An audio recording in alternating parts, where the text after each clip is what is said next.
Matapos ang surprise attack na ginawa ni Yuta kay Kenjaku ay ngayon na lumabas na ang spoilers para sa chapter 244 ay sabay-sabay na nating masasaksihan kung ano kaya ang susunod na mangyayari after this cliffhanger panel. Kaya huwag na natin patagalin pa, let's go. Right off the bat ay isang pagbabago o pag-iba ng POV ang nangyari dahil ngayon ay tinuon na naman ang pansin dito kina Yuji, Higuruma versus Sukuna. So ngayon ay we are back sa pinakahintay nating matchup. However, bago muna yan ay pinakita naman ang isang flashback mula sa ating mga bida. Ang eksenang to ay tungkol sa kanilang preparasyon at pagpaplano. Nabanggit dito ang kanilang plano na ihaharap daw nila si Takaba kay Kenjaku na kung saan ay gagawa daw dapat si Yuta ng surprise attack. Mangyayari lamang ito kung matatalo daw si Gojo. Ini-expect din nila na after ng surprise attack ni Yuta ay dapat ay babalik si Yuta kagad sa kanila upang harapin si Sukuna. Kasi ayon kay Kusakabe na ang main problem daw talaga nila ay ang pakikipaglaban kay Sukuna. Dinidiscuss din nila dito kung sino ang haharap kay Sukuna na kung saan ay sinabi dito ni Kusakabe na hindi na raw makakasabak pa si Miwa since na gumawa raw itong si Miwa ng binding vow noon na di nagagamit pa ng katana. During ito sa pagpaglaban nila kay Kenjaku mga kaibigan na ibinuhos ni Miwa noon ang kanyang lakas sa isang single swing even if it means na hindi na siya makagamit pa ng katana. Now realizing na magiging mahirap para sa kanilang labanan ay nagsalita naman dito si Noritoshi Kamo na hindi raw siya makakapag-participate sa labanan na kung saan ay pumayag naman si Kusakabe na sinabi pa nga niya dito na mas mainam raw na ang sasabak sa kanila ay ang mga sorcerer na may reverse curse technique at na willing na mamatay upang ang iba ay manatili na lang daw as a support. Sabay niyan ay sabi naman dito ni Higuruma na siya raw ang sasabak after kay Kashimo dahil may kakayahan naman daw siyang pansamantalang walain o i-confiscate ang curse technique ni Sukuna due sa kanyang domain expansion.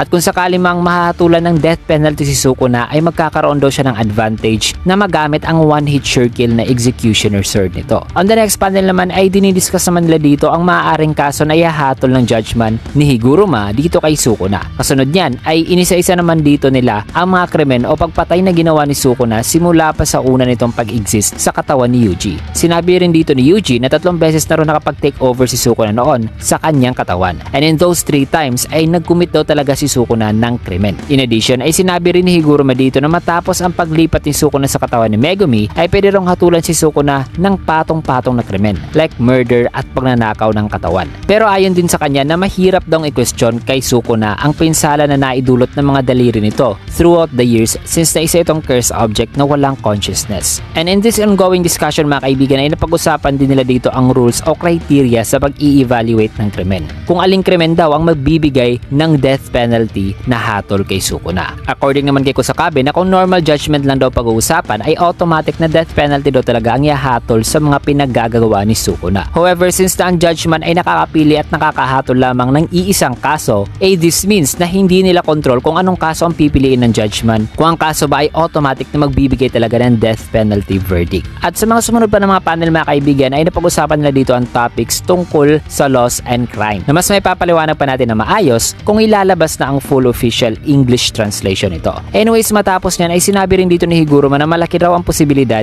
na ang modernong batas ay di raw gagana sa mga krimen na pinaggagawa ni Sukuna 1,000 years ago. In addition with this ay sinabi rin ni Higuruma na hindi rin daw sila sigurado kung aling curse technique daw ang i-confiscate ng judgment dito kay Sukuna na will it be ang 10 Shadows ba raw ang Malevolent Shrine. Maya-maya pa bigla namang nagsuggest si Yuji ng paraan upang mabigyan daw si Sukuna ng kaso na may guaranteed na death penalty. After this conversation mga kaibigan ay balik na tayo dito sa present. Dito ay makikita natin ngayon ang mga uwak ni Meimei na papaatake na kay Sukuna. Pero pinatay lamang ito kagad ni Sukuna gamit ang curse tool nito. Habang si Meimei naman ay makikita na nakatingin sa malayo. Matapos niyan ay dito na umatake si Higuruma gamit ang napakalaging hammer nito na nag-distract naman sa balance ni Sukuna. At maya-maya pa dito na nga pumasok si Yuji at pinulbo ang mga debris mga kaibigan. Kaya habang distracted ngayon si Sukuna ay nagawang mapigilan ng isang kamay nito ng curse tool ni Higuruma. Dahil dito ay kaagad nang umatake si Yuji ng isang suntok. Subalit ay pasimple lamang itong pinigilan ni Sukuna gamit ang ekstrang kamay nito. Ngunit bigla namang nakaramdam ngayon si Sukuna ng pagyanig na ipinagtataka ni Sukuna. At ang pagyanig na yan ay ang hudyat na pala sa bigla ang pag-activate ngayon ni Higuruma ng kanyang domain expansion. Kaya ang tatlo kasama si Yuji ay nakulong sa domain expansion ni Higuruma, in which ay nagsalita na sana ang Shikigami na judgment na wikang si Yuji ay suspected daw sa mass murder sa Shibuya, na kung saan ay dinefend naman kaagad ni Higuruma ang ako sa kay Yuji dahil ang tunay na nasasakdal ngayon ay si Ryomen Sukuna na ngayon nakangiti mga kaibigan. At dito muna magtatapos ang spoiler dito sa panel na to mga kaibigan. kaibigan. At sadly break po ang JJK next week after dropping this cliffhanger chapter. Kaya abangan nyo rin ang full chapter review natin para sa chapter na ito for more in-depth at mas lumapang chapter 244. Maraming salamat, kaya kung nagustuhan nyo naman ang ating video ay can get a like, comment, follow, subscribe na rin for more videos like this, and see you guys again on my next video.